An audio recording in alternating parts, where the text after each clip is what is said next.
Gostaria Esta de pedir conferência será perdão. gravada agora. Ah, desculpa. Agora a sua apresentação está Agora eu sendo vou lá. gravada. Pessoal, boa tarde para todo mundo. Desculpa esse pequeno atraso, deixa eu conferir o meu atraso de 12 minutos. Foi problemas técnicos, eu não sei o que aconteceu. Segunda-feira eu já participei de uma palestra usando essa interface e correu tudo bem, só que agora eu não sei. Estou na Unifei, pode ter sido alguma coisa daqui. Eu vou começar a palestra contando para vocês que na segunda-feira eu participei do EPGMet. Eu tinha sido convidada pelo pessoal bem antes do Valdir e da Ariane me convidarem para palestrar aqui, e eu tinha me comprometido com eles de falar sobre ciclones. E aí o Valdir falou, não, pode falar também aqui sobre ciclones, porque pode ser que o público seja um pouco diferencial. Mas o que eu fiz? As apresentações são diferentes. Segunda-feira, eu fiz uma apresentação tipo mais passo a passo, explicando o que eram os tipos de ciclones, como é que era a característica deles. Foi uma apresentação também focando o que vinha acontecendo na bacia do Atlântico Norte, curiosidades. E para eu não fazer duas palestras na mesma semana com o mesmo perfil, né? Eu mudei totalmente o que eu apresentei lá para o que eu estou apresentando aqui para vocês agora. Então, se vocês quiserem assistir a palestra da segunda-feira, eu até deixei aqui no cantinho o link do YouTube que o pessoal do EPGMet disponibilizou o vídeo, e aí vocês encontram esses tópicos que eu coloquei aqui e focando bastante os tipos de ciclone. Mas o que nós vamos fazer aqui hoje? Nós vamos conversar desde o básico, definir um ciclone, e vamos avançar no conhecimento destes sistemas no Oceano Atlântico Sul. Quais pesquisas que já foram desenvolvidas, o que está sendo feito e o que se projeta para o futuro. Então, Michele, desculpa te interromper, só uma perguntinha. A gente não está vendo teu vídeo. Tu tem câmera para compartilhar ou não? Vocês não estão vendo meu vídeo, eu estou com a câmera ligada. Você só está vendo a minha apresentação? Eu estou vendo só a tua apresentação. É só eu que não estou vendo, pessoal? Alguém está conseguindo ver o vídeo da Michele?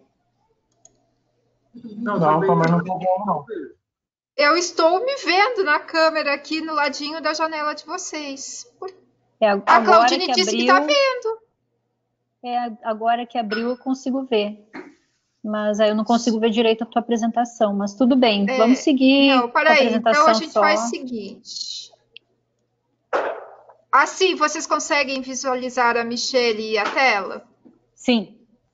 Então tá, então a gente faz assim. Tá ótimo, obrigada. Pessoal, então, começando do básico para aqueles que estão assistindo e não têm uma ideia legal de o que são ciclones. Ciclones são sistemas que possuem menor pressão no centro do que na periferia. Este exemplo que eu trouxe aqui é um ciclone extratropical, ele é um centro de baixa, o centro dele é de 992 HPA, e à medida que a gente vai para as extremidades, a pressão aumenta. Se fosse o contrário, se o centro tivesse maior pressão, nós estaríamos falando de um anticiclone.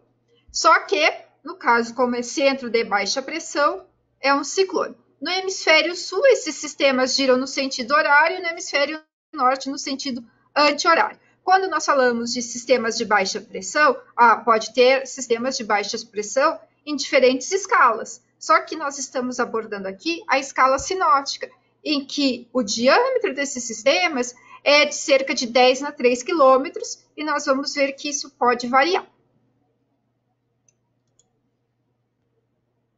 Aí vem a perguntinha. Existem diferentes tipos de ciclones? Bom, quando nós avaliamos o padrão global, nós verificamos que há, sim, diferentes tipos de ciclones. Existem aqueles que se formam nas latitudes tropicais, e representados em verde aqui na minha figura, os que se formam nas latitudes extratropicais, representados em preto, e na interface entre os trópicos e extratrópicos, nós temos essa região destacada em vermelho, onde ocorrem os sistemas subtropicais. Observem que os tropicais se deslocam de leste para oeste, enquanto que os extratropicais, em ambos os hemisférios, se deslocam de oeste para leste. Ou seja, eles seguem o padrão da circulação geral da atmosfera. Aí, observem na costa do Brasil que eu coloquei duas setinhas, eu complementei essa figura. A setinha se deslocando de oeste para leste é o Catarina, que ocorreu lá em 2004.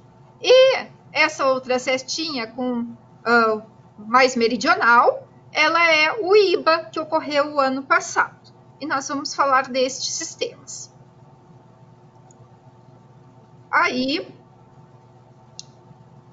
com relação ainda aos tipos de ciclones, teve uma situação bem interessante no dia 26 de outubro deste ano, e que na imagem de satélite, focando a América do Sul, nós conseguíamos ver os três tipos: um extratropical, um subtropical e um tropical. Aí vocês estão se perguntando, caramba, eu consigo identificar na nebulosidade o tropical, porque essa nebulosidade é uma banda bem mais simétrica. Eu consigo observar no sul da imagem o extratropical, porque tem a forma de vírgula invertida. Mas esse subtropical que ela está falando aí, me parece uma vírgula também, alguma coisa assim. Como é que ela sabe que foi subtropical? Gente, foi subtropical porque nós fizemos uma análise do ciclo de vida dele e também vamos ver com maior detalhe esse sistema que não teve frentes associadas com ele.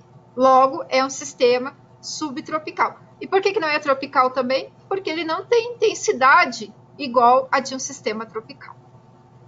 Mas eu vou abordar esses pontos mais adiante. Aí, caracterizando melhor esses tipos de sistemas, nós temos os ciclones tropicais, os extratropicais aqui no canto da minha tela, os tropicais e os subtropicais. Qual é a diferença, algumas das diferenças entre eles? Os extratropicais, eles são sistemas que ocupam uma área bem maior do que os outros. Eles têm diâmetro por volta de 1.500 a 5.000 quilômetros, o tempo de vida médio deles é em torno de 3 dias e se formam associados com os gradientes, intensos gradientes horizontais de temperatura na superfície e também com as ondas que viajam em níveis médios e altos da atmosfera. Já os nossos sistemas tropicais, eles estão associados com o quê? Com a transferência de energia, fluxos de calor latente e sensível do oceano para a atmosfera. E esses sistemas possuem um diâmetro bem menor do que o dos extratropicais. Eles têm diâmetro de cerca de 1.000 quilômetros no máximo. Eles são bem menores. E os subtropicais, eles já estão lá na interface do diâmetro, um pouquinho maior do que 1.000 quilômetros. O tempo de vida médio deles é maior, às vezes eles duram um pouco mais do que um extratropical, mas é bem variável. Eu esqueci de mencionar que os ciclones tropicais, às vezes eles têm duração aí eles começam, né, na fase de depressão e começam a evoluir, podem ter até a duração maior do que 10 dias, são sistemas bem duradouros. E quando a gente estuda os ciclones subtropicais no Oceano Atlântico Sul, qual é o mecanismo que está associado com a gênese deles? Normalmente é uma configuração de cavado ou um padrão tipo bloqueio de polo. Não configura-se um bloqueio porque não permanece mais de 6 dias paradinho, mas tem a estrutura de tipo de polo e muito transporte de umidade pelo ramo do anticiclone do Atlântico Sul, que acaba contribuindo para advectar a umidade, para a costa da região sudeste e formar esse tipo de sistema. Então, aqui eu tentei fazer um geralzão das principais características destes sistemas. E, para ilustrar melhor a característica deles, eu coloquei um estágio de cada um na maturidade deles, um extra, um tropical e um sub. Os 3 estão no hemisfério sul e eu fiz um corte na latitude central de cada um destes sistemas para traçar um perfil vertical do campo do desvio zonal de temperatura do ar. Vamos focar nesse ciclone tropical. Observem como é que é o desvio zonal de temperatura. Aqui na vertical são os níveis de pressão de 1000 a 200 HPA. E no eixo X, nas 3 figuras, é a longitude, porque eu fiz um corte no centro dos sistemas. Aí, gente, se eu focar nesse campo aqui do meio, que é do ciclone tropical, eles têm um núcleo quente em toda a estrutura vertical da atmosfera. E esse núcleo quente ele é bem mais intenso entre os níveis médios e altos, onde há muita liberação de calor latente por condensação. Aí, próximo à superfície, às vezes a gente pode até ver uma interface fria, porque as camadinhas de ar adjacente acabam perdendo energia e resfriando. E focando aqui que o núcleo é quente, então, em quase todo o perfil vertical da atmosfera.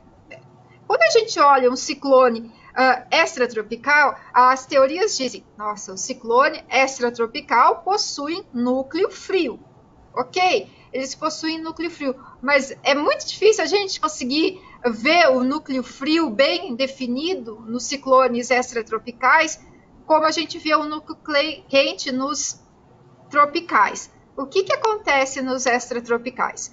Mesmo no estágio de oclusão, o que é oclusão, né? A oclusão é quando a frente fria já se deslocou e conseguiu tomar conta, o ar frio tomou conta de uma região que tinha ar quente. Mesmo quando está ocorrendo oclusão, às vezes a gente encontra, na maioria das vezes ainda, a advecção fria no lado oeste e ainda a advecção quente no lado leste do centro do sistema. Mesmo no estágio de oclusão, esse perfil nos caracteriza essa configuração aqui no desvio zonal de temperatura do ar, um lado frio e um lado quente. Esse período aqui de todos é o estágio de maturidade, e se nós pegássemos alguns tempos de vida à frente desse ciclone extratropical, nós ainda veríamos uma configuração mais fraca desse perfil, mas ainda predominando, setorzinho quente, setorzinho frio. Então, quando a gente fala, teoricamente, que o ciclone extratropical é um sistema de núcleo frio, quando a gente faz os perfis verticais, é bem difícil encontrar um sistema bem caracterizadinho com todo o núcleo frio. Eu já fiz vários casos, já analisei vários casos, eu nunca consegui encontrar um perfeito para pegar de exemplo, por exemplo, para a aula. E aí, o nosso ciclone subtropical? O nosso ciclone subtropical, a teoria diz o seguinte, são ciclones que têm núcleo quente próximo à superfície e mais frio acima. Esse caso que eu estava estudando aqui, ele realmente tem núcleo quente próximo da superfície na fase inicial e bem mais frio, um pouquinho mais frio, né, acima. Agora, na fase de maturidade, ele já aqueceu, mas observem que esse aquecimento não é igual ao dos ciclones tropicais. O aquecimento mais intenso se dá onde? Perto da superfície, nos níveis mais baixos. E olhem como é que é o perfil do tropical. Muito quente na média, indo da média para a alta troposfera. E também não é igual ao extra, porque o extra tem as duas interfaces, uma fria e outra quente. Eu espero ter conseguido deixar bem claro, né, essas diferenças dos sistemas para vocês. Aí nós vamos passar para uma outra parte da minha apresentação, em que eu falo das teorias. A apresentação ela vai ser baseada em 3 momentos: ciclones extras, tropicais e depois os subtropicais. Quando a gente estuda ciclones extratropicais, a gente pode traçar uma linha no tempo na evolução das teorias. Aí eu começo aqui com vocês, com essa tabela, mostrando que no início lá de 1920, o que temos de teoria? A teoria da frente polar do Bjerknes e Solberg, que eles descrevem a evolução de um ciclone extratropical, e mostrando o centro de baixa e as frentes associadas. Depois, nós temos lá na década de 30, porque quando o Bjerknes descreveu a evolução dos ciclones tropicais, não se conhecia ainda as informações de níveis verticais. Isso só ocorreu com o passar do tempo. Aí, na década de 30, o Palmen e também o Bjerknes e Romboy, eles descreveram como é que seria o perfil vertical desses nossos sistemas extratropicais. Mais adiante, na década de já 40, Charney e Eddy, de forma independente, desenvolveram a teoria da instabilidade baroclínica, em que explicava como que perturbações no escoamento se amplificavam, favorecendo a formação de sistemas de baixa em superfície. Aí, continuando, já lá na década de 70, aparece a descrição das esteiras transportadoras, as esteiras que transportam ar quente, ar seco e frio, interagindo na região do ciclone, e este conhecimento foi ainda até o final da década de, quase na década de 90, né, com as descrições do Browning. Aí, mais adiante, nós temos, na década de 80 para 90, os estudos que abordam ciclones explosivos. E esses ciclones explosivos vão começar a serem famosos com o trabalho do Sanders e Giacomo, em 80, e depois o Shapiro e Kaiser, eles descrevem uma estrutura, uma evolução temporal dos ciclones oceânicos um pouco diferente do que o Bjerknes havia descrito. Eles mostram que há uma reclusão, uma seclusão de ar quente, uma bolha de ar quente na fase de oclusão dos ciclones extratropicais. E eu vou mostrar um caso para vocês de um tipo desse ciclone que aconteceu recentemente. Aí, mais recentemente, embora que o gráfico diz que lá na década de 90 começou o espectro dos ciclones, né, que é a evolução que um ciclone não nasce e morre só como extratropical, ou nasce e morre como tropical, mas pode transicionar de uma categoria para outra. Aí vem com a teoria do Cyclone Phase Space, que permite a gente estudar como é o ciclo de vida de cada sistema. E um trabalho que é referência para a gente vem a ser o do Hart, que traz a metodologia, e ele fornece no website dele o código para a gente calcular o diagrama de fase, e que a gente normalmente avalia como é que está o cisalhamento em baixos e altos níveis e a simetria térmica dos ciclones. Não é o objetivo da minha apresentação hoje descrever toda a interpretação do Cyclone Phase Space. A gente precisava fazer uma aula à parte sobre isso, tá? Aí, terminando a evolução dos ciclones extratropicais, a gente vai passar a falar da evolução dos conhecimentos dos ciclones tropicais. Primeiro, eu coloquei uma figurinha ilustrativa aqui no canto para nos mostrar que, quando nós temos sistemas tropicais com ventos mais intensos do que 119 km por hora, nós temos o que se chama de furacão na bacia do Atlântico e do Pacífico Leste, tufão na região do Pacífico Oeste e apenas ciclone na região do Índico. E esses sistemas, né, eles começaram a ser estudados, começaram as publicações mais relevantes lá na década de 50. Um dos trabalhos mais relevantes desse período foi o do Gray, que descreve os ingredientes para a ciclogênese tropical. Ele fala do que é necessário, mas ele ainda ressalta são ingredientes necessários, mas não implicam que vai ocorrer uma ciclogênese tropical na presença desses ingredientes. Depois, na década de 60, vem a teoria do CISC, o Charney e Elias, que aí falam da importância do aquecimento por condensação, liberação de calor latente por condensação e indução de convergência em superfície para a formação dos ciclones tropicais. Já na década de 80, aí veio uma teoria que complementa e dá um novo olhar para a teoria do CISC, que é a WISH, do Emmanuel, e que ele fala o seguinte, olha, na presença de um escoamento intenso sobre o oceano, isso favorece o quê? A intensificação dos fluxos de calor latente para a atmosfera. E aí nós temos suporte para o desenvolvimento dos ciclones. Quanto mais intenso o vento, mais a transferência de fluxo, e aí vai tendo um mecanismo de retroalimentação. E depois, já na década de 2000, o Emmanuel e o Nolan, eles desenvolvem uma equação que é chamada de índice do potencial de gênese. Basicamente, eles colocam o que o Gray havia descrito como ingredientes para a ciclogênese tropical, eles colocam na forma de uma equação um pouco empírica, mas que dá uns resultados bem legais, e eu vou mostrar para vocês o cálculo desse potencial, desse índice, para o Atlântico, e vou já dar um spoiler aqui, que a costa sudeste do Brasil é de outubro a abril favorável a esses sistemas. Tem os condicionantes, os ingredientes para a formação deles.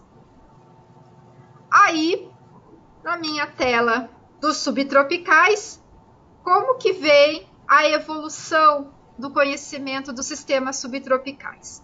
Primeiro eu queria mostrar essa figura da Yanasi et al. De 2014, que eles fazem uma classificação dos ciclones e mostram para a gente em pontinhos em vermelho onde estão os ciclones tropicais em dezembro, janeiro e fevereiro, em verde os subtropicais e em azul os extratropicais. Notem que na costa leste dos continentes sempre há bastante sistemas. Por exemplo, na região da Austrália, muitos ciclones subtropicais são chamados de ciclones de costa leste. Aqui a gente chama só de ciclones subtropicais. No Mediterrâneo, o pessoal chama eles de Medcays. E como é que foi essa teoria da evolução do conhecimento dos ciclones subtropicais? Começa lá no trabalho do Gray, em 58. Quando ele fala dos ciclones tropicais, ele já aborda a existência de um outro tipo de sistema com características diferentes, um pouco diferenciadas, e ele já usa o nome de subtropical. Só que parece que isso fica meio perdido na literatura. De 58 para 2000, aparecem alguns trabalhos falando de Conalow no Pacífico, que vão ser os nossos ciclones subtropicais lá, mas pouco é feito em relação a esses sistemas. Aí, com o HART e o desenvolvimento do CPS, né, o Cyclone Phase Space, a gente tem um boom de estudos focando, então, os ciclones subtropicais. O primeiro estudo climatológico para a bacia do Atlântico Norte foi feito pelo Guichard. O doutorado dele foi a aplicação do método do HART para estudar os ciclones subtropicais no Atlântico Norte. No Atlântico Sul, o primeiro trabalho sobre a descrição de um ciclone subtropical foi do Dias Pinto e meu, em que nós descrevemos o ciclone subtropical Anita. Depois deste trabalho, veio a publicação da Evans e Brown. O Evans, eu nunca lembro se é o orientador, eu não lembro se é a moça ou o moço, tá?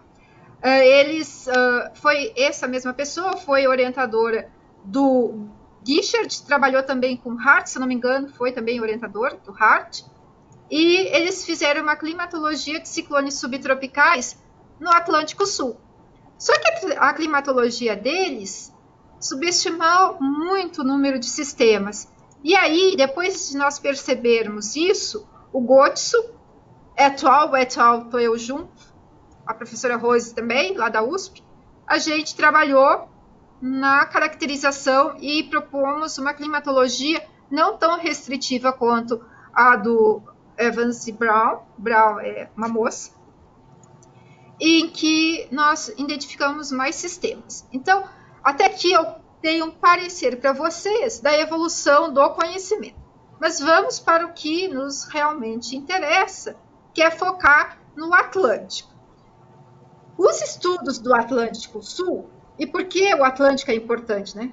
Puxa, porque ele é o oceano que banha a nossa costa.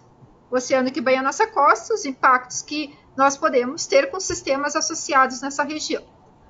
Os estudos de ciclones extratropicais no Atlântico, eles começam lá com a climatologia feita pelo NECO, um argentino, em 1982.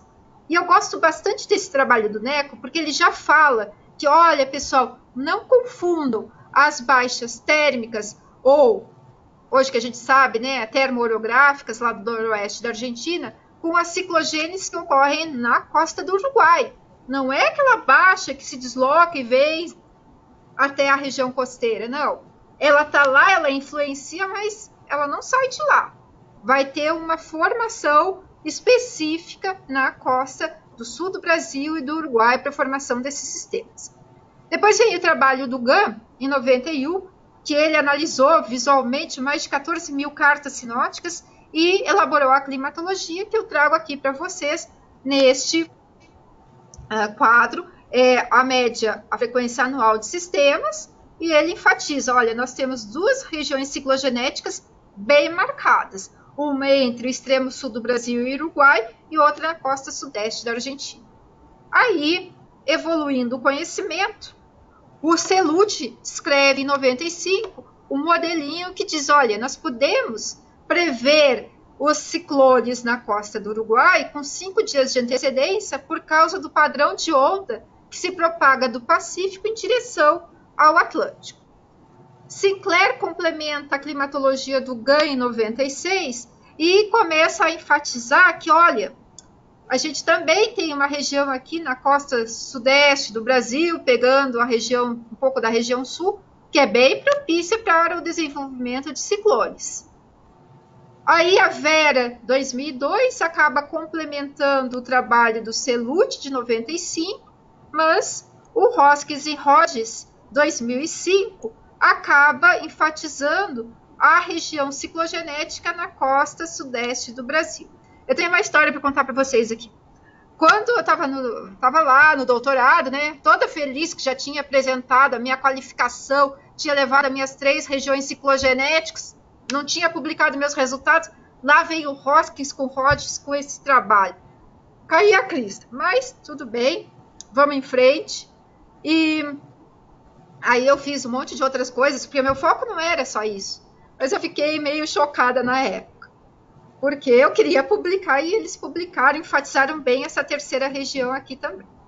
Aí a Michele, né, comecei o doutorado em 2004, aí em 2005 que eu qualifiquei, foi um ano depois, eu já nem lembro direito. E aí eu sei que as minhas publicações eu só fui fazer lá em 2010, porque daí que monte artigo, daí que passa pela revisão, demora todo aquele processo todo. Aí, no meu artigo, já na minha tese, em 2008, a gente consegue ver, com dados do NCEP, que a costa leste da América do Sul, ela é ciclogenética, né? Eu reforço o que já tinha sido mostrado, falando, então, das 3 regiões, e o que eu trago a mais, né? Porque uma tese de doutorado tinha que ter algo a mais. Eu fiz a primeira climatologia de ciclones usando o modelo climático regional.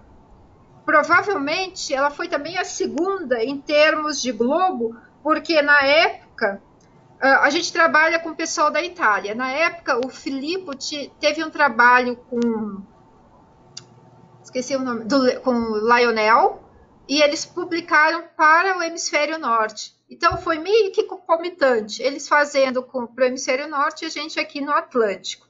E, além disso, eu trabalhei em cima de tentar explicar bem as regiões ciclogenéticas, que aí vai ser publicado em 2012.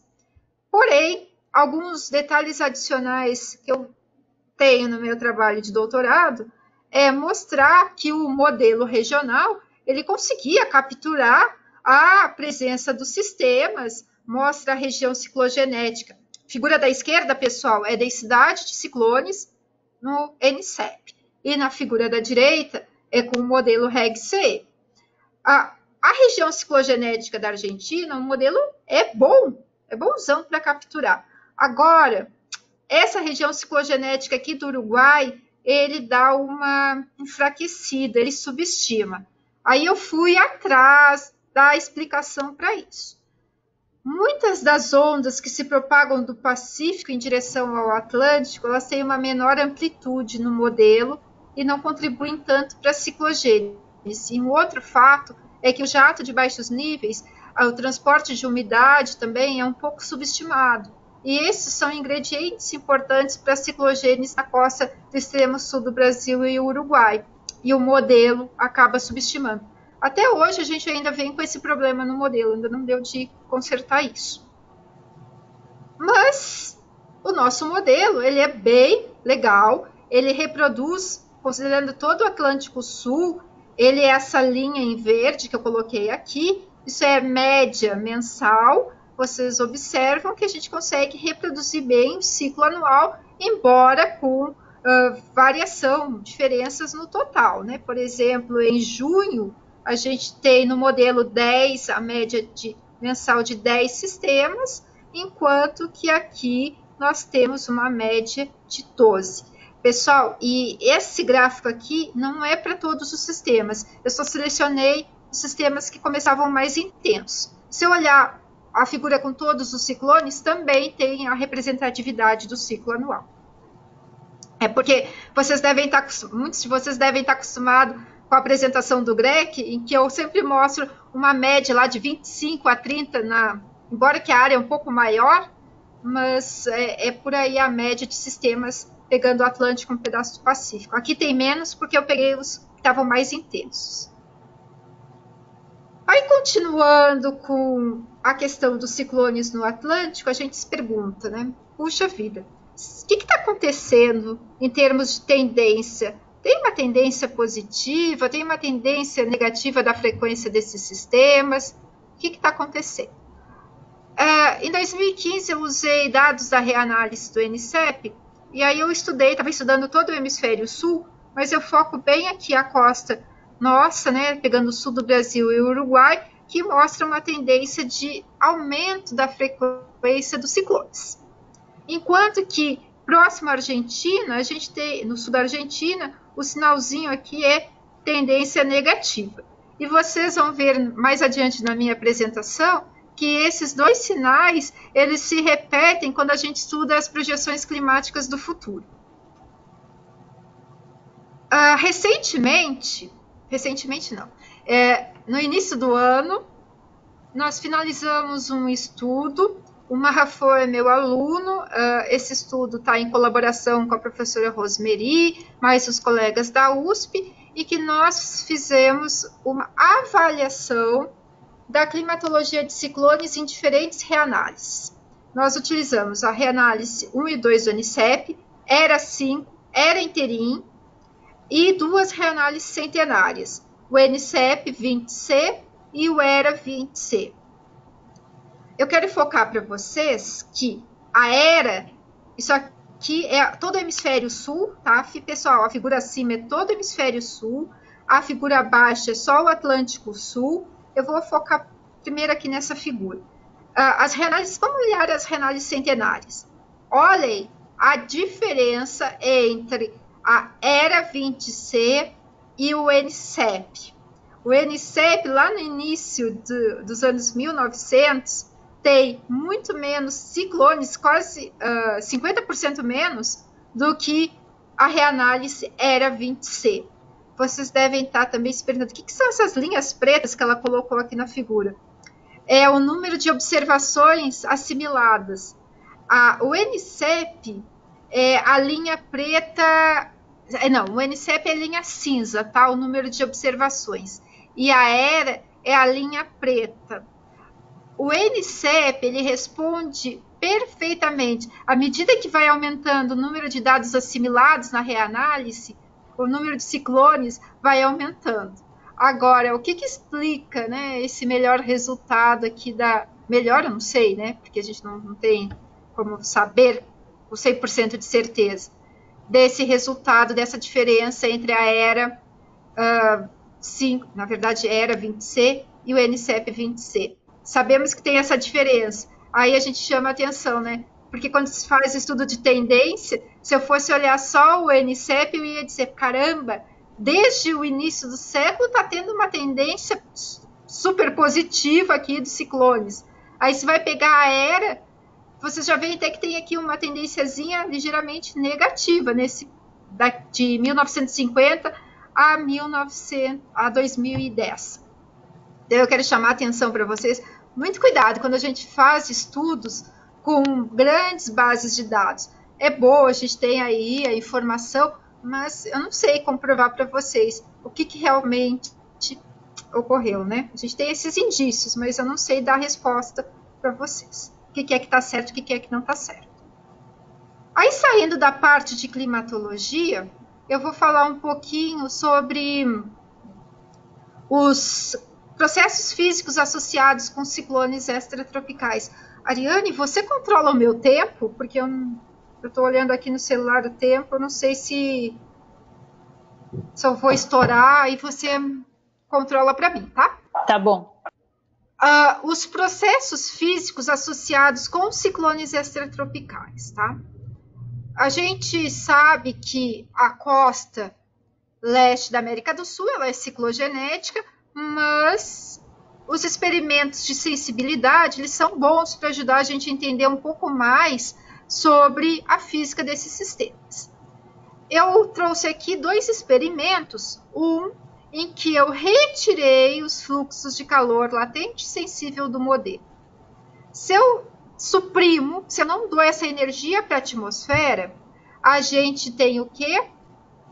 A figura de cima, essa primeira figura aqui, SP fluxo, é a densidade de ciclones quando está o modelo completo. A figura de baixo é o experimento sem fluxos e o experimento controle, que é o CHAN, com tudo completo. Se eu pegar o experimento sem fluxo menos o controle, há uma redução generalizada da ocorrência de ciclones em toda a região do Atlântico, dessa figura. E a topografia? Aqui eu estou mostrando o experimento em que eu removi a topografia. Eu esqueci de colocar a figura do controle, podia ter colocado aqui para vocês, para a gente comparar. Mas quando a gente retira a topografia, tem um impacto bem claro na costa e também aqui na Argentina. E por que isso, né? Bom, aqui no sul da Argentina, muitos dos ciclones que viajam do Pacífico para o Atlântico, eles se enfraquecem ao encontrar a cordilheira, mas eles se regeneram pelo efeito da compressão adiabática e também pelo efeito de stretching. Já os sistemas da costa do sul do Brasil, pegando aqui o Uruguai, eles estão associados também com uma onda semi-estacionária produzida pelo efeito da topografia. Tirando a topografia, a gente elimina essa onda estacionária e acaba dificultando a formação destes sistemas. Inclusive, esses aqui da costa do Brasil também parece que são bem afetados pela topografia. Aí, continuando o estudo dos ciclones, a parte física, tem um produto muito legal, pessoal, que é o EUMET Train, que foi um projeto que eles desenvolveram modelos conceituais de diferentes sistemas atmosféricos e focando na parte de satélite. Um destes produtos é sobre os ciclones que ocorrem entre Sul e Uruguai, Sul do Brasil e Uruguai. E na época, eu e o professor Gan, nós desenvolvemos o produto, a análise, né, que eles chamam de modelo conceitual, e aí a gente mostra que, como o Celut já tinha mostrado lá em 95, a importância das ondas viajando do Pacífico e contribuindo para a formação dos ciclones nesta região. Aí, nós temos alguns outros estudos sobre a física dos ciclones extratropicais, que eu não vou me detalhar em cada um deles, eu só vou mencionar o que eles têm de diferente, né? Por exemplo, a Iwabi e a Toll, elas estudaram a intrusão, a formação de ciclone através da intrusão de ar estratosférico. Depois, a Natália Crespo, em 2020, também fez uma abordagem de vorticidade potencial. Eu e o meu aluno e eu, depois de 2018, a gente descreve a evolução de 2 ciclones através da teoria de Sutcliffe. O Dias Pinto, o professor Gunn também teve vários alunos que estudaram a energética de alguns ciclones, vem aqui nesse contexto. O Gotts e da Rocha analisaram um ciclone do tipo Shapiro-Kaiser, como eu vou mostrar aqui para vocês, um recente. A Gramsinovic, ela fez uma releitura, né, das condições que levam à ciclogênese no Atlântico Sul. Basicamente, ela enfoca lá as regiões ciclogenéticas e faz uma abordagem desses efeitos que eu previamente já comentei com vocês. Mas o que eu gosto bastante foi desse trio de papers que eu, professora Rose, professor Gunn e mais o Igor, né, e outros colaboradores, fizemos para contribuir no entendimento dos ciclones no Atlântico Sul. O nosso primeiro dessa série de 3, ele aborda as características da literatura, né? Vamos descrever uma revisão da literatura sobre os 3 tipos de ciclones, extra, sub e tropical. Aí, no estudo 2, nós fizemos uma análise, um estudo de caso, que são os casos que eu mostrei no início da apresentação para vocês. E o paper 3, que é o mais recente, que saiu agora em 2020, ele faz um estudo da energética também comparando os 3 casos de ciclones. Então, a nossa literatura sobre ciclones, ela vem melhorando, nosso conhecimento hoje é super legal, mas isso não quer dizer que não precise de mais estudos. Precisa sim. Aí, atual, né? Puxa, Michele só trouxe um retrospecto até agora. Não, gente, tem coisas novas aqui também. Ciclones do tipo explosivos. Os ciclones explosivos, eles ganharam atenção recentemente por causa do caso que ocorreu entre o dia 30 de junho a 1º de julho desse ano e que causou ventos fortes no litoral do sul do Brasil. Só que muito na mídia se comentava que os impactos negativos na costa em Santa Catarina foram decorrentes do ciclone. Mas, na verdade, não foi o ciclone, a parte que estava no oceano, que impactou Santa Catarina. A região da frente fria, eu vou mostrar para vocês, ela vai contribuir para a formação de uma linha pré-frontal de instabilidade, e isso que foi problemático lá. Mas o que são ciclones explosivos? Esses sistemas são aqueles em que a pressão ela decresce em torno de 24 HPA em 24 horas. Tem uma variaçãozinha porque depende da latitude, mas lembre-se disso. Caiu 24 HPA em 24 horas, me dá um ciclone do tipo explosivo. Esse que o Lucílio está estudando, ele ocorreu em 2016, caiu 37 HPA em 24 horas. Esse que ocorreu este ano, ele caiu 31 HPA em 24 horas. Classificados, então, como ciclogênese explosiva. Desde a gênese, tá? Eu avaliei aqui da gênese até onde ele caiu a pressão em 24 horas. Aí a gente diz que tem um aprofundamento. Vocês também devem estar se perguntando, caramba, o que leva a esses sistemas a aprofundar, a se intensificar? Eu não tenho a resposta clara disso, tá? Eu, baseado no que eu conheço da literatura, eu sei que a liberação de calor latente, se tiver transferência, muita transferência de energia no lado quente do ciclone, isso aumenta os gradientes de temperatura no sistema e intensifica. Mas para garantir 100% que seja isso, só com experimento numérico, tá? Aí, vamos lá. Como que foi a gênese desses 2 ciclones que eu estou falando para vocês. Um deles teve gênese associada com vórtice ciclônico de altos níveis, e aqui a leste desse sistema tinha divergência, isso aqui é linha de pressão em preto, divergência em colorido e altura geopotencial em linha vermelha. O vórtice está fechado aqui, eu tenho o sistema caracterizado como vórtice ciclônico de altos níveis. Na figura da direita, o ciclone que vai afetar Santa Catarina, né, ou melhor dizendo, o sul do Brasil, ele se formou associado com também divergência leste de um cavado.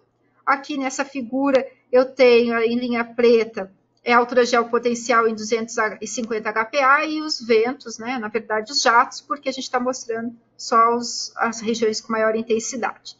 O sistema também está a leste de um cavado.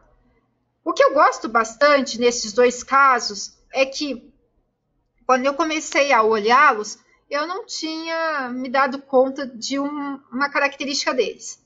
O ciclone de 2016, o explosivo, ele segue o modelo do Bjerknes.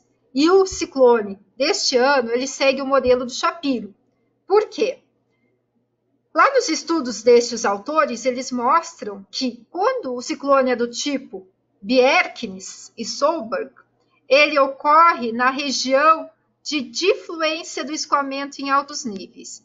A figura mostra aqui vetores em 250 HPA de vento. Eu a passei em azul para refletir melhor o perfil do escoamento. Aqui a gente tem uma região de confluência e aqui de difluência. O ciclone ele tende a se formar nessa região de difluência do escoamento. Já nesse caso de 2000, eu estou numa região mais de confluência, tendo a gênese, do que de difluência do escoamento.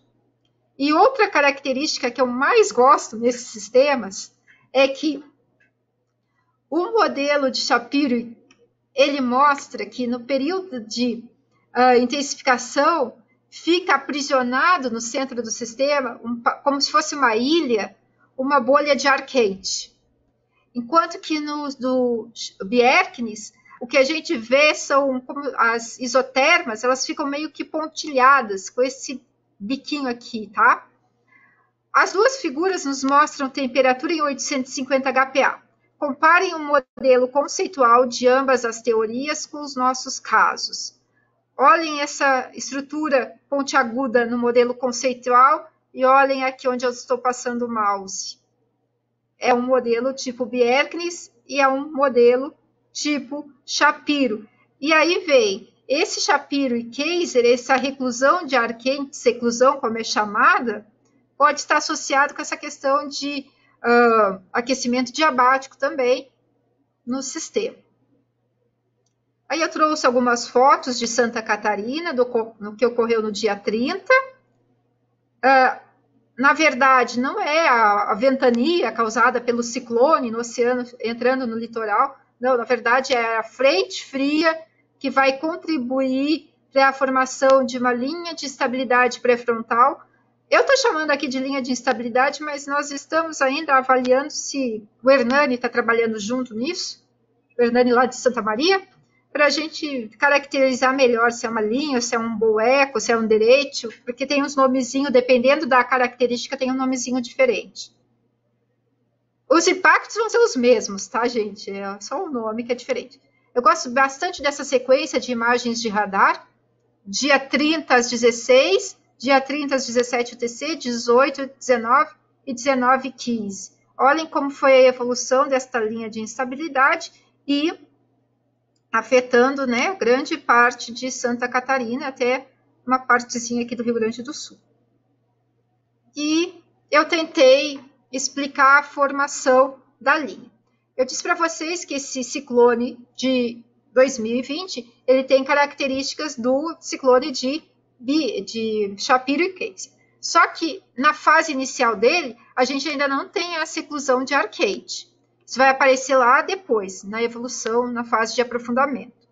Como que se forma a linha de instabilidade? Eu tentei responder a essa pergunta usando o conhecimento das esteiras transportadoras. Por quê? A teoria diz o seguinte: quando a gente tem uma frente fria, a gente vê associado com isso uma esteira transportadora quente, trazendo ar quente em direção à região da frente quente, e em altos níveis tem uma corrente de escoamento, de oeste para leste, que vai cruzar essa região da esteira transportadora quente, mais em altos níveis, e vai estabilizar a atmosfera, explicando a formação de linhas frontais de instabilidade de latitudes médias. E é exatamente esse padrão que, quando a gente analisa os campos, a gente encontra. Em altos níveis, aqui eu plotei 200 HPA, em 200 HPA a gente tem o escoamento de oeste para leste, que eu representei com essa seta verde. Em superfície, esse verdinho aqui não é o que está acontecendo em altos níveis, é o que está acontecendo aqui próximo à superfície. Tem um escoamento da região da Amazônia para essa região aqui da formação do ciclone. Então, ar quente e úmido, adiante da região da frente fria, quase paralelo à frente fria, e a interação desse jato em altos níveis acaba contribuindo para a instabilização da atmosfera e formação da linha pré-frontal. Então, não é... Santa Catarina, o problema não foi em si o ciclone, foi a linha de estabilidade pré-frontal adiante do ciclone. Então, a gente tem que, às vezes, separar um pouquinho, né, para entender melhor o que está acontecendo. E no futuro, Michele, o que vai ocorrer? No futuro, a gente espera uma redução da frequência de ciclones extratropicais. Esse é um dos primeiros trabalhos do grupo. Eu começo a falar, né? Falar, e até esqueço de dizer que eu não trabalho sozinha, eu trabalho com grupo da USP, trabalho com o professor Gão, Escobar me ajuda bastante também. Celucci, já troquei ideias com ele também. Então, a Claudine, volta e meia a gente se fala, né, Claudine? Então, eu não faço as coisas sozinha. Tem sempre um monte de gente me ajudando, trocando ideia. E eu quero ressaltar que eu fico bem feliz por ter essa interação. E só assim que a gente cresce. E nessa brincadeira, né, de pesquisa, na verdade não é brincadeira, é sério, né?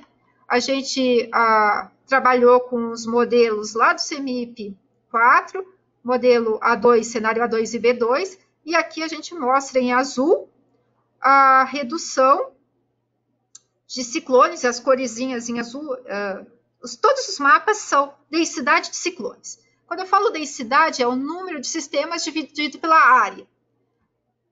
Então, os numerozinhos que estão quase imperceptíveis aqui embaixo é densidade.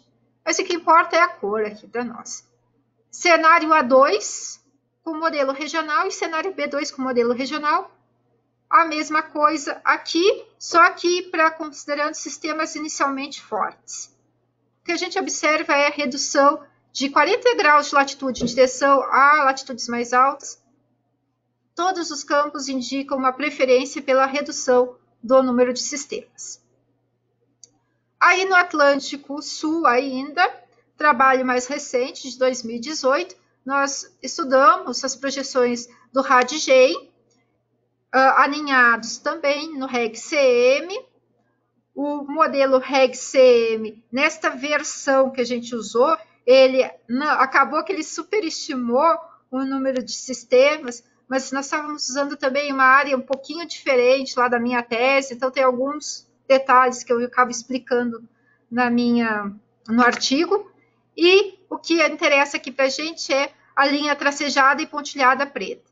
No futuro, no Atlântico Sul, este gráfico mostra que verão, outono, inverno e primavera, a gente tem uma redução na frequência de ciclones extratropicais. Esse resultado também é do artigo de 2018, também mostrando a questão da densidade ciclogenética.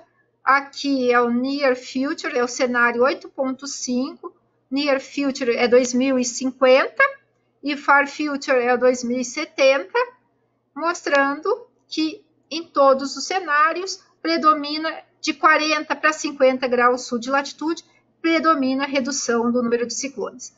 Mas olhem aqui entre o Uruguai e o sul do Brasil. Sempre tem uma bolinha vermelha de aumento de sistemas que corresponde. Isso aqui é futuro, é projeção, mas que está de acordo com uma das figuras iniciais que eu mostrei de tendência, só com dados observados. Então, bate a informação que está aumentando, enquanto que no sul da Argentina, aquela tendência que eu vi nos dados observados também continua, que é de decréscimo dos sistemas, menor frequência. Ano passado, eu trabalhei lá na Itália para desenvolver esse estudo aqui. O pessoal do ICTP, eles utilizaram os domínios do Cortex. Cortex é um projeto internacional que faz protocolos para simulação com modelos climáticos regionais. E o ICTP, com o modelo RegCM, fez as projeções para os domínios do hemisfério sul e hemisfério norte, e eu fui analisar os ciclones nestes 3 domínios aqui. Aí são projeções para cada domínio, só que na hora de plotar a figura eu juntei tudo para ficar numa única figura. Michele, a primeira... desculpa. Oi? 5 minutos tá bom? 5 minutos está ótimo. Tá, então tá bom. Tá?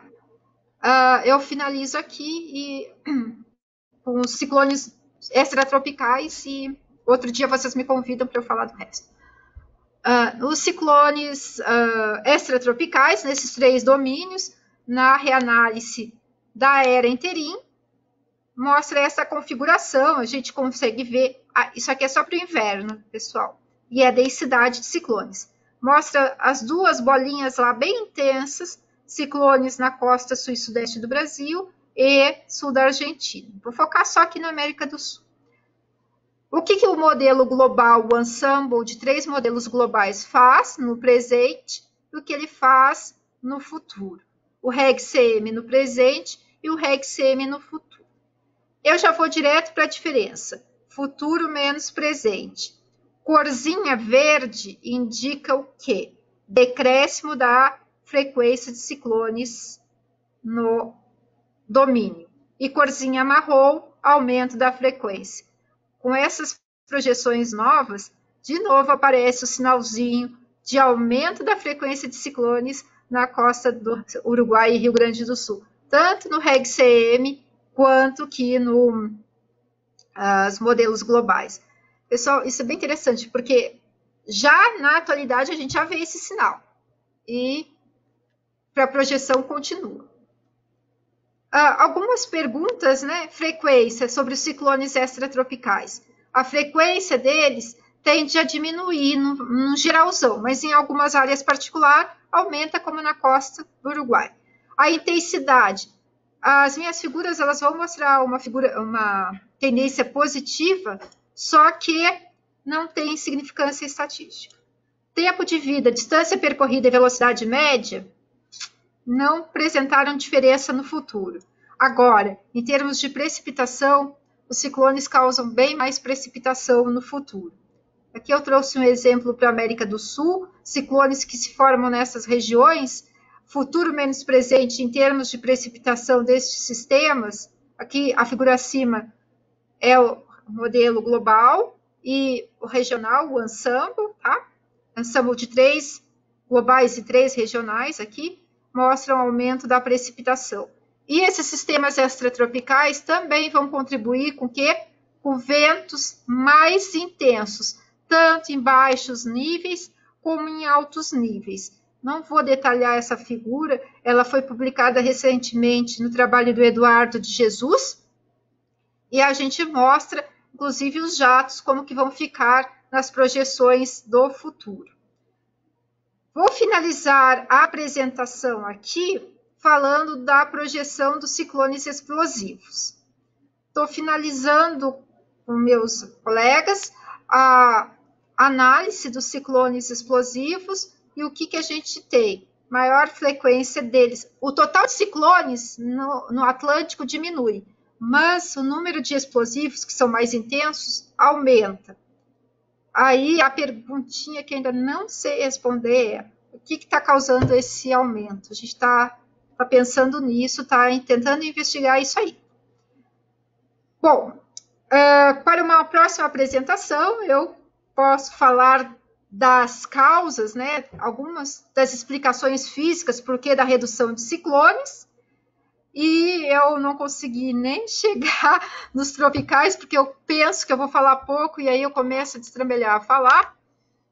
mas numa próxima oportunidade eu mostro para vocês várias coisas que eu tinha aqui sobre o Catarina, sobre o Iba, sobre o que vai acontecer em termos de ciclones tropicais, subtropicais no futuro. Mas aí a gente deixa para uma próxima vez. Deixa eu aumentar a minha tela aqui, porque eu tomei o tempo de vocês, né, gente? Eu comecei atrasadinha, e aí falei no início e estourei. Mas eu... Imagina, Michele. Muito obrigada pela apresentação, excelente apresentação, muitos resultados aí, um trabalho cooperativo, né? Como tu falou, né? Não dá para trabalhar sozinho, tem muita coisa para fazer e precisa realmente trabalhar em conjunto com outras pessoas, outros grupos, para poder avançar no conhecimento. Muito legal, muito bom a gente poder ver a tua apresentação, né? E traçar aí planos para trabalhos conjuntos, de repente, com o CPTEC. Com certeza. Mais trabalhos com o CPTEC. Então, vou abrir para perguntas, pessoal. Se vocês tiverem perguntas para fazer oralmente, ou então no Slido. Senão eu vou comentar. Alguém vai falar agora?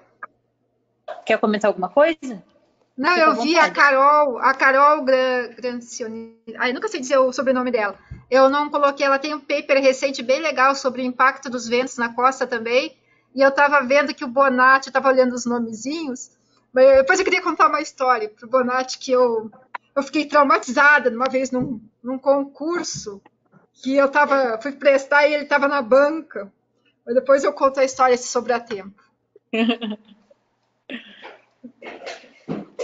Pessoal, tem alguma pergunta oral? Eu não sei se estão escrevendo, porque eu não consigo ver aqui, né? Eu vou pedir para quem escrever, por favor, escrever lá no Slido, por favor, pessoal. Michele, tu comentou aí que vocês estão analisando melhor sobre o porquê, né, do aumento da precipitação dos ciclones no futuro. Tu tem um insight, uma ideia do que pode ser, o que pode explicar essa diferença do presente? Então, você sabe que eu tenho uma suposição, mas não sei se é 100%. Vou puxar minha tela aqui de novo, que aí dá para a gente ver. Tá. Esse trabalho aqui do Cato, de 2019, ele é bem legal, que depois das análises eles fazem um resumão para explicar o que está acontecendo nos ciclones de latitudes médias no futuro. E eles mostram, né, que a gente já tinha mostrado lá em 2018 também, que os gradientes em superfície estão enfraquecendo. Só que os gradientes de temperatura em altos níveis estão fortalecendo. E associado com esse padrão todo, há o quê? Também mais liberação de calor latente na atmosfera. Porque aumenta a temperatura, você dá aquelas condições termodinâmicas para manter mais vapor. E isso pode contribuir para esses sistemas mais precipitantes. Mas a gente, assim, uma teoria 100% explicar isso, nem até agora a gente não conseguiu ainda dar um bom feedback. E outra coisa, para a questão dos ciclones explosivos, né? Talvez esse aquecimento diabático também esteja associado com a intensificação deles para a categoria de bomba. E eu vou dar um spoiler. A gente ontem acabou de calcular o balanço de calor para esse ciclone de 2020 e bem lá na região da seclusão quente tem um aquecimento diabático assim, impressionante. E não só nesse período, mas na fase inicial dele também. Então, eu acho que esses processos de liberação de calor latente por convecção deve estar contribuindo muito aí para isso. Eu não posso afirmar. Carol, eu estou vendo os comentários aqui. Carol, obrigada, viu? Carol tem trabalhado também com ciclones. Então, Ariane, essa parte aí ainda está uma coisa em aberta, né, na literatura. Por isso que eu disse, a gente conhece bastante, mas não conhece tudo. Sim, tem bastante coisa para entender. É. Ah, mais alguma pergunta? Senão eu vou contar a história para o Bonatti. Pode contar, pode contar. Bonatti, lembra, uma vez você participou de uma banca de concurso na USP e eu fui uma das candidatas. Eu quase infartei quando você me fez uma pergunta assim, ó. Qual era o artigo na sua... Isso, ligou a câmera. Você perguntou assim, qual que era o artigo que consolidava toda a teoria na parte ciclones e que era importante? Eu, na época, eu ficava apavorada. Eu disse, meu Deus, o que ele quer de resposta, né? Aí eu não respondi o que você queria. Aí você pegou, aí eu fiquei com uma cara lá, né? Disse, nossa, eu não sei e tal. Aí você disse assim, é o artigo das esteiras transportadoras do Browning. E eu traumatizei na época, mas depois eu acho super bacana, porque você consegue interagir lá com tudo. E eu gostei de te ver aí, porque eu sempre lembro dessa história. E quando eu dou aula, os alunos eles ficam meio aterrorizados, né? E aí eu sempre conto essa história. Mas foi, isso me marcou e guardei até hoje. Realmente o artigo dela faz um resumão de quase todas as coisas sinóticas. É uma aula de sinótica esse artigo da Brown, né? É. Então é muito interessante. Eu mesmo, não dando aula de sinótica, eu peço para os alunos de dinâmica que eu dou aula lerem esse artigo, que tem muita coisa lá que é importante. Apesar de ser um pouco antigo já, mas os conceitos ainda permanecem. Ô, Bonatti, pode ser antigo, mas a literatura atual está em linha com eles. O Schultz, eu nunca sei dizer o nome deles, trabalha nessa linha e só reproduziu as figuras de uma forma mais visual, mas a ideia, o conhecimento continua. Sem dúvida. Tem uma apostila da Assunção que faz as figuras para o hemisfério sul. Interessante também. Eu reproduzi aqui uma do Comet, eu tento inverter elas, né, para o hemisfério sul, aqui. Não está tão bonita, não sei se vocês estão conseguindo ver? Sim. Eu inverti, normalmente eu tenho feito umas inversões, tenho tentado colocar melhor, mas eu não sou muito boa em desenho, então acabo. Mas sabe que esses explosivos, né, que tem de teoria hoje sobre eles é que duas coisas juntas, baroclinia e a liberação de calor latente, que são os fatores determinantes desses ciclones explosivos.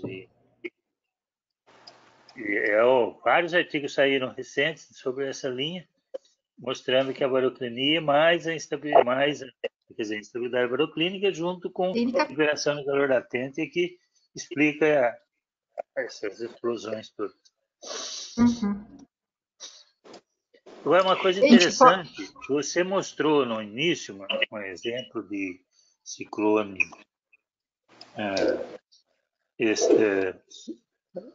agora fudeu. O subtropical, que é a Catarina, né? Não mostrei o Catarina. Vai quente até altos níveis, é o Catarina? Não, esse eu não mostrei o Catarina, não. Esse aqui foi um que ocorreu tropical aqui. Perto da Austrália. Ah, tá. Porque no Catarina também teve esse tipo de coisa, mas só que o aquecimento maior foi em baixos níveis e a gente não conseguiu reproduzir isso nos modelos da época. A gente não conseguia abaixar a pressão de superfície no modelo porque não conseguia colocar o calor latente no nível certo. Os modelos sempre punham mais para cima. E aí a pressão da superfície não abaixava no modelo. Conseguiu muita coisa, simular a trajetória, muita coisa, mas não conseguimos simular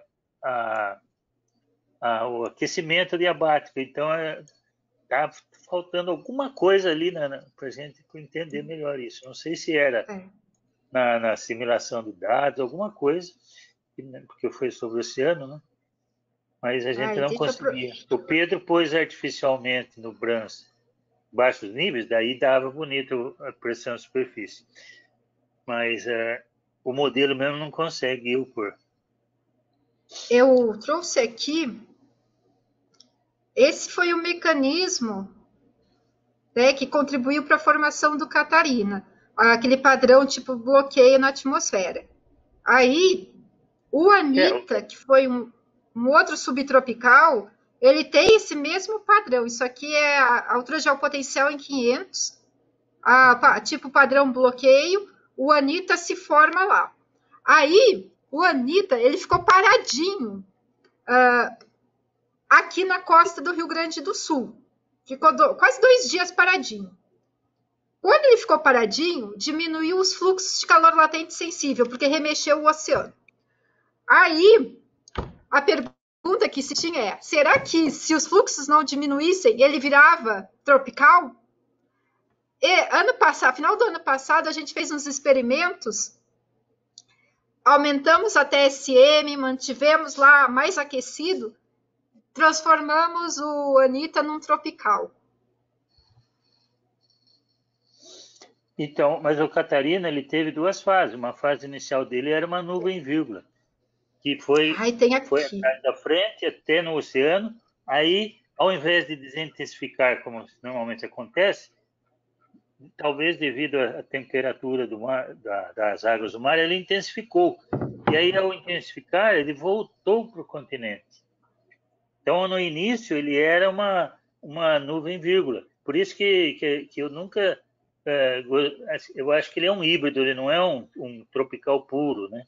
E como tem lá na Austrália, é tropical puro, não. E ele voltou como todas as características de um furacão mesmo. Mas ele na origem dele, ele é diferente. Ele forma a partir de um sistema baroclínico nuvem vírgula. Se você pegar o ciclo todinho antes do Catarina, você vai ver a nuvem vírgula chegando lá e daí intensificando ao invés de desintensificar e voltando. É coisa interessante. Eu estou projetando aqui, não sei se vocês estão conseguindo ver. Então, sim. Tá. O que você descreveu. Eu não lembro as datas exatas enquanto ele era uma nuvem vírgula, mas eu acho que na sua segunda figura ali dá para ver que é uma nuvem vírgula ainda. Não sei se ele já está voltando ali, eu não lembro aqui, agora. Quando que ele voltou? No dia 23, 24 ele já estava voltando. O período anterior a esse, você vai ver essa figura aí primeira, você está vendo ali o sistema, né? Foi dali a partir dali que ele começou a intensificar. E, se você ver as imagens anteriores, você vai ver uma nuvem vírgula chegando aí. E aí, essa nuvem, ao invés de desintensificar como normalmente acontece, ela intensificou. E aí, olhando a temperatura do oceano, tinha o mesmo valor onde ocorrem os furacões. Então, isso serviu para intensificar e ele começou a caminhar para oeste, que é o contrário do normal, né? Porque a gente está acostumado. Então, aí ele adquiriu característica parecida com o furacão mesmo, mas a gênese dele é diferente. Já que você puxou para a gênese, eu vou aproveitar para pular aqui, já que eu não tive tempo, né? Que eu acho que isso aqui é uma coisa super importante. Lá no Emanuel, ele desenvolveu essa equação, que é meio empírica, e que mostra a combinação de fatores que podem ser bem importantes para contribuir para a ciclogênese tropical. Quando a gente calcula isso para a caixinha aqui da América do Sul, se a gente olhar aqui é janeiro, fevereiro, março, abril, maio, junho, julho, aqui é outubro. Em outubro começa a aparecer um sinalzinho aqui na costa. Aí intensifica, quando chega fevereiro e março, olhem como está forte esse potencial. A gente tem condições para formar. Exato. Então começa a ficar perigoso, não sei. Um artigo antigo que fez um estudo global de regiões com possíveis potenciais para ter furacões. E essa região que está mostrando aí esse índice foi uma daqueles que o cara identificou. Só que o cara achou que era um erro do modelo dele. Depois, quando apareceu Catarina, o cara refez aqueles estudos com mais precisão e publicou de novo, mostrando que, de fato, tinha aparecido essa região naquela simulação que ele fez. Então, eu acho que é uma... Tem propensão para formar esse tipo de... A gente tem registrado um caso só, mas é uma região que tem propensão para formar isso. Na história dos satélites, né, professor? Isso pode essa região que está mostrando aqui, pode chegar até no litoral de São Paulo. Uhum. E nesse Michele, trabalho... Oi? Desculpa. Não, a gente tem uma pergunta do José Marcelo. Então tá bom. Então, Uau, se eu souber responder... Deixa eu ter saído do circuito. Porque eu passei... Segunda-feira eu passei vergonha. Porque me fizeram uma pergunta que eu não costumo usar um termo. Depois o menino me escreveu, foi super gentil, mas na hora eu passei vergonha. Qual o tipo de ciclone é responsável por gerar mais comumente nuvens do tipo vírgula? O ciclone extratropical, a gente diz assim, ó. O ciclone extratropical tem na imagem de satélite uma aparência do tipo vírgula e vírgula invertida no hemisfério sul. Mas nuvem vírgula são os mais pequenininhos, são aqueles vortezinhos mais polares em direção aos polos, tá? Mas se for associar com um padrãozão geral, é o ciclone extratropical. O subtropical ele fica muito bagunçado, parece um extra, parece um tropical, é bem bagunçado. Quando a gente fala padrão vírgula, quando está falando de ciclones, a gente está falando de uma extensão maior. O caso do Catarina, sim, que é o que o Bonatti vinha falando, vocês veem que tem uma banda de nebulosidade, depois tem uma coisinha desprendida aqui, parece uma virgulinha. Mas o ciclone extratropical... A minha capa da apresentação, eu botei algumas imagens de satélite. É isso aqui que a gente fala, ó, tem formato de vírgula, mas com vertidinho no hemisfério sul. Do hemisfério sul aqui. Deixa eu fazer um comentário. Os sistemas de mesoescala que tem o nome de vírgula invertida no hemisfério sul, eles se formam atrás de frentes frias, numa região relativamente quente, onde tem convergência de umidade em torno de 850. Aí você tem condições para formar o sistema nuvem-vírgula, que depois ele vai se amplificando e até adquire característica parecida com a frente. Agora, esses outros que você falou, mais afastados para a região de latitudes mais altas, eles são as baixas polares, são explosivos também, aí são as chamadas de baixas polares, aí o mecanismo é um pouco diferente.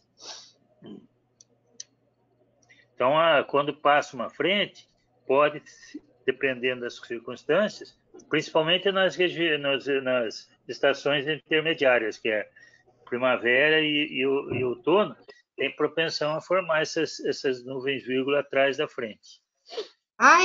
Tem no seu artigo, não tem? Você tem um artigo disso? Tem. Isso também tem lá no Depois Brown. a gente acha. Aham. Gente, fiz besteira aqui. Eu ia abrir o artigo, cliquei nos lugares errados. Eu ia abrir aqui para o pessoal, mas deixa. Depois a gente acha. Já fica o convite, Michele, para tu voltar para finalizar esse teu seminário aí, né? Nossa, eu fiquei pensando. Tem bastante coisa assim, ainda. Não, tem metade. Quem escreveu? Eu queria te fazer uma pergunta. Puxando para o lado da modelagem, né? Não sei se tu acompanha as previsões de tempo do CPTEC. Quase. Tanto o modelo global assim, quanto o modelo regional. Não. Esse semestre eu tenho feito menos análise, porque esse negócio de aula à distância está dando um trabalho do cão. A gente está ficando. Mas a gente tem aí membros, né, do comitê de modelagem do CPTEC, e seria interessante se o CPTEC alinhasse aos teus trabalhos, né, para poder fazer o acompanhamento dos ciclones nos modelos do CPTEC, porque a gente, né, eu vejo discussões internas de que os modelos acabam falhando na previsão desses sistemas. E como que poderia ser trabalhado para melhorar, né, a previsão de curto prazo e a previsão estendida também. E tu mencionou, né, com as simulações climáticas com o modelo regional, e teria aí muitas questões para te fazer em relação, por exemplo, qual é a configuração do modelo que é utilizada, quais são os processos físicos que são considerados. Eu acho que cabe aí a gente te convidar para mais um seminário focando nessa questão da modelagem. E até para trazer, assim, um conhecimento maior que tu tem a respeito do ciclo de vida desses sistemas, levando em consideração aí como tu fez, né, a diferença de experimentos, considerando topografia, considerando reduções de fluxos de superfície. Então, acho que são questões interessantes para a gente mesmo trazer para o nosso trabalho, para a gente poder analisar melhor a estrutura desses sistemas no contexto da previsão. Eu não sei, eu não andei acompanhando esses últimos dias se o pessoal tinha acertado a previsão dessa baixinha que teve no dia 25/10, que o pessoal chamou de Mani, subtropical. Mas o padrão, assim, para a formação desses subtropicais já está bem claro para mim o mecanismo. Normalmente a gente vai ter aquele padrãozinho, aquela carinha tipo bloqueio, tá? Não é um bloqueio porque não fica vários dias, mas aqui é nível de 250, eu acho que eu coloquei. 250 e a superfície. Mas ele sempre se forma assim, ó. Ou tem um cavadinho, ou tem um padrãozinho tipo bloqueio e bastante umidade vindo por esse ramo do anticiclone. Essa combinação dispara esses sisteminhas. Eu não vi a previsão, não acompanhei, não sei se tinha sido previsto para esse caso.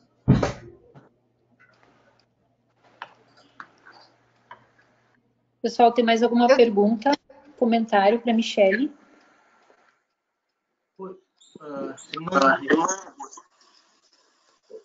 Oi, Michele. Eu assisti o final da sua apresentação lá na QGMET e hoje eu assisti inteira, tá? Gostei muito. Eu não sou dessa área, então para mim é muito legal, tá? Obrigado e parabéns, tá?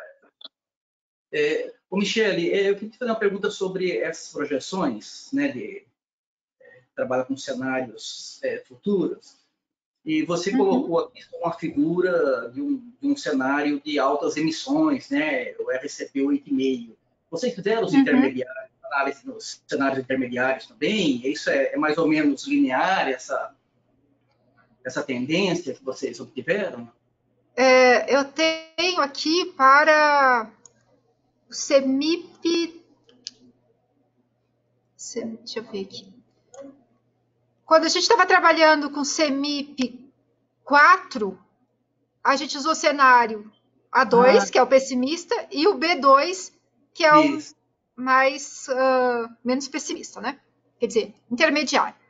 Ambos os cenários, eles mostram redução, o azulzinho é redução da densidade. Agora, quanto mais pessimista for o cenário, maior é essa redução. Porque aí, sabe por que reduz mais? Eu pulei aqui e não mostrei para vocês, né? Mas é associado com isso aqui. No futuro, essas regiões em vermelho que estão aqui é pressão no nível médio do mar, futuro menos o presente. São 3 modelos, tá? E as estações do ano.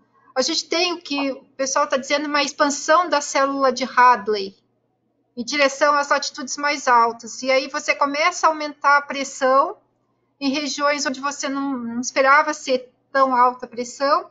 E eu ainda estava lendo ontem, quando eu preparei esse trabalho aqui, a apresentação, eu botei azulzinho, umas listinhas aqui, que o trabalho desse pessoal lá da Austrália, eles analisaram os anticiclones e mostraram que, com dados de 1970 ao presente, essa região tem intensificado bastante o número de anticiclones.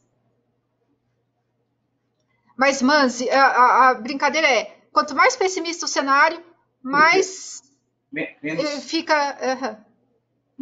mais os impactos aumentam, tá? A pergunta era essa mesmo. Pode até não ser linear, mas a tendência é essa, né? Uhum. Obrigado. Não é bem linear. Oi, show! Tudo bem, Michele. Eu assisti 2 vezes. Ótima foi bem apresentação. diferente, né? Super didático. Não, é bem gostoso. Assim, eu gosto muito do tema. E, assim, eu queria reiterar esse convite que a Ariane fez, que, assim, é realmente colaborar conosco em, né, ajudar a identificar essas deficiências das nossas previsões. Né? Você conhece bem o processo, você descreve ele todinho, toda a estrutura, e a gente precisa desse tipo de ajuda, porque a gente roda o modelo, né? Assim, em geral, o que eu tenho, né, de feedback do pessoal da previsão é que, assim, a baixa está lá, mas, em geral, enfraquecida. Não pega a intensidade, né, que o fenômeno realmente aconteceu. Então, assim, isso aí é um caminho para onde começar. Por que, né, a gente não está capturando a intensidade, esse tipo de coisa, e eu acho ótimo se a gente... Tá feito o convite da gente trabalhar, acho que obrigada. ótimo, como a Ariane colocou, que é isso mesmo. Né? E eu coloco assim, a gente precisa ter alguém que conheça bem o fenômeno, o processo, as características todinhas, para a gente identificar onde que o modelo não está conseguindo reproduzir. E aí isso ajuda a gente a poder buscar a origem da falha, né? Então, é por aí. Muito obrigada, foi muito boa Eu que a apresentação. agradeço. Quando eu preparei a apresentação, eu queria fazer uma apresentação tipo o Rogério, que foi 2, 3 semanas atrás, eu não lembro. O Rogério. Você assistiu? Você estava controlando a apresentação? O Rogério Candela, não? Não estava na apresentação? É do tsunami? Dos Isso. Dos Meteor Tsunami. O da noite. Eu queria ter feito uma apresentação igual ele, que ele conseguiu falar tudo, mas eu nunca consigo falar tudo, show. Não, muita coisa. Muita coisa. Você mostrou eu nunca consigo. Eu fiquei pensando, eu vou fazer uma apresentação, eu quero ser rápido. Aí eu penso em casa, o que eu vou falar, mas depois eu chego e destrambelho, falo demais. Aí... Não, fica à vontade. Fica do jeito que você quer, não tem problema.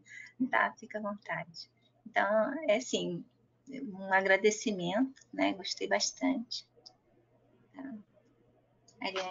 Eu também quero agradecer e me desculpem os que estão assistindo, que tem trabalhos de ciclones que eu não citei-os, mas vejam que já fazendo um resumo eu extrapolo, se eu for colocar tudo. Então, a gente pega um pouquinho das partes mais... para dar uma visão geral, né? Acho que a gente não tem mais perguntas. Obrigada mais uma vez, Michele, pela tua excelente apresentação. Eu agradeço. Vamos combinar o próximo. Vamos, porque eu queria falar de extra, sub e tropical, né? Só falei de extra. 2, né? Obrigada a todos que ficaram até agora, todos aqueles que também já saíram. Muito obrigada pela presença de mais um seminário promovido pela Divisão de Modelagem Numérica do Sistema Terrestre. Eu estou tentando decorar esse nome, show. Acostumar. Foram muitos anos de CDMD, né? Não é de um dia para o outro. Obrigada a todos. Eu agradeço.